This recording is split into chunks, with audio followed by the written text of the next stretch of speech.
Hello, my friends, and welcome to Pro Wrestling Daily. My name is Aaron Machbitz. So it looks like for sure we're going to get one more Goldberg match in 2025.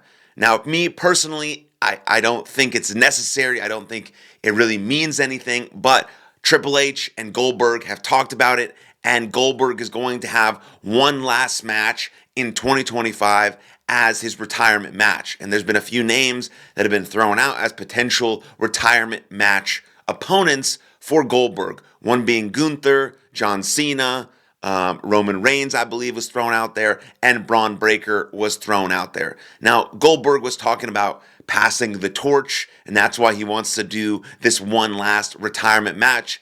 And for me, I think that's just a little delusional. That's delusional thinking.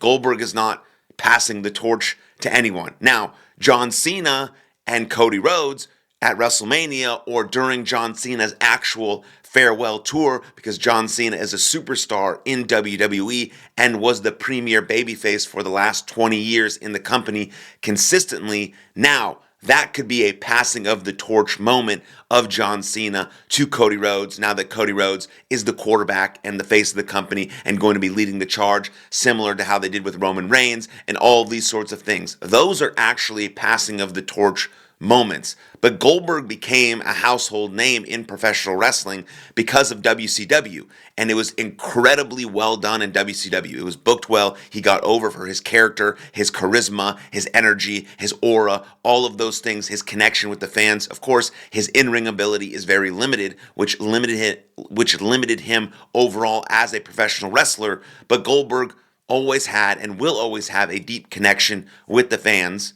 But he's not passing the torch to anyone. And so to me, to say that is a bit delusional, but I think a cool match would be with Braun Breaker. Braun Breaker would absolutely have to carry Goldberg through that match. We've seen Goldberg have some atrocious matches and get very exposed. But again, he still has this deep connection with the fans. So it's cool, I guess, for him to have one last match, a retirement match. I think it would be cool if it was against John Cena. I think it would be cool if it was against Gunther, and Gunther just waffled him, beat the shit out of him. It's not going to happen. Obviously, Goldberg doesn't need to beat any of the opponents that he wrestles in his retirement match. It's just cool to see one last run with Goldberg, I guess, for some fans who are really infatuated with nostalgia or those things like that from WCW. Not me, not a fan of Goldberg or just his in-ring ability. I like Goldberg as a person. He seems like a great dude, a great father, a great husband. That's fucking awesome. Way more important than professional wrestling ever will be. But just not a fan. Don't really need to bring him back. I don't see the point. I don't see the passing of the torch moment. I just doesn't make sense to me. But if Triple H and him talked about it and he wants a retirement match, one last match, that's great. That's awesome. Put a bow on your career. Have your son watch you wrestle one more time. That's a beautiful thing. And so Goldberg will have a match.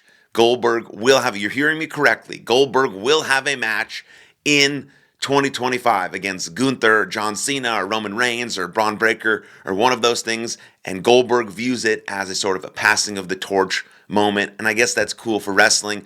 But that leads me to think about what makes a real connection with the fans. Because a lot of people are talking about Jey Uso, and now they're comparing him to Goldberg because Goldberg popped up in the internet wrestling community, and now Jey Uso had that dive mishap on Monday. Dives are really hard, and some things don't go right, and that's okay. That doesn't make him a bad professional wrestler. I believe Jey Uso is more talented in ring than Goldberg was, but Goldberg is just Goldberg, right? Whatever. It doesn't actually matter because he's super, super over still. I guarantee when Goldberg does this one last match, the whole arena is going to be chanting Goldberg, the whole thing, the whole time. And so it makes you think what actually makes a real connection to the fans. What makes the fans want to invest in said wrestler? Because there was a clip going around about Fandango being super over and everyone doing his little dance move, and the caption was like, why didn't Fandango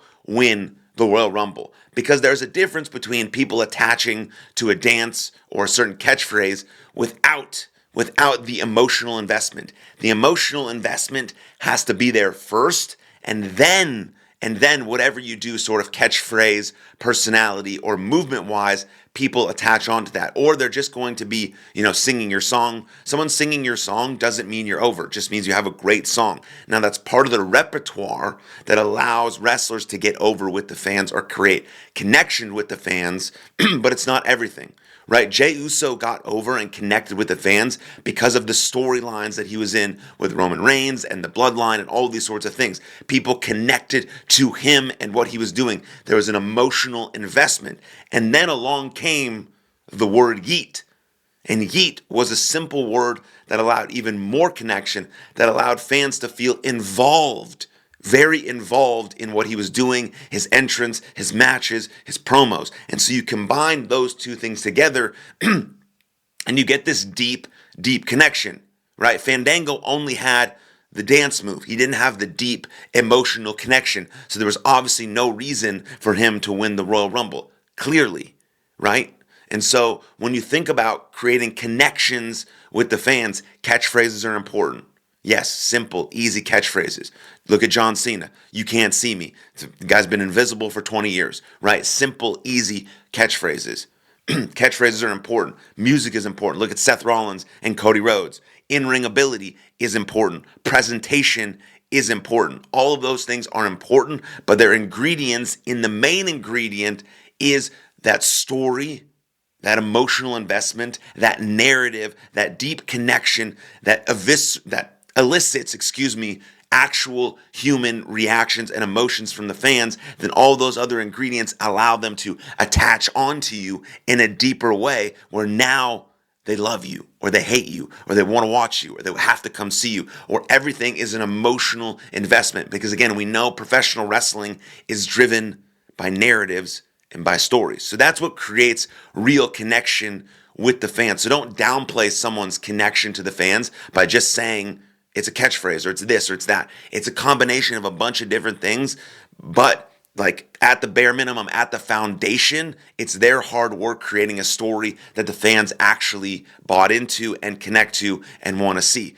And speaking of a story, we have one coming up potentially with John Cena and CM Punk under the same roof. Now, we know John Cena and Cody Rhodes are going head-to-head. We potentially know we're going to see a CM Punk, Roman Reigns, Seth Rollins match. Both of these are huge matches, but everyone is intertwined in these five guys because everyone wants to be the guy. Everyone wants to be the world champion. Everyone wants to be Cody Rhodes. Everyone wants to be the WWE undisputed champion. So everyone is out for themselves, but CM Punk really and John Cena have history. They've put together some of the greatest matches we've ever seen in WWE history.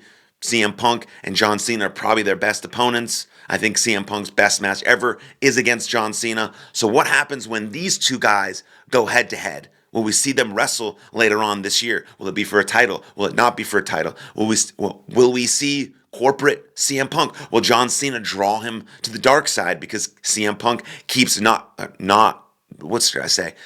continues to not get what he wants? There we go, crushing it. Stay with me. I'm a pro. Didn't win the Royal Rumble. Didn't win the Elimination Chamber. Maybe now it's time to go to the dark side. Maybe he won't get his WrestleMania main event, which he's obsessed with. So maybe now he joins The Rock, joins John Cena, tries to get exactly what he wants. Seth Rollins wants his title. Roman Reigns for sure wants that WWE title back. But all of these guys now are intertwined in separate stories, but combined stories because they're the top guys in WWE. So what will happen when CM Punk and John Cena are under the same roof for the first time since Elimination Chamber? Very interesting. Let me know what you think in the comments below. I'd love to hear from you as we build this community together. So thank you very much. Hit that like button, subscribe to the channel, and share this with every single professional wrestling fan on the planet. Thank you. Cheers. I'll see you guys next time. Lots of love. Cool.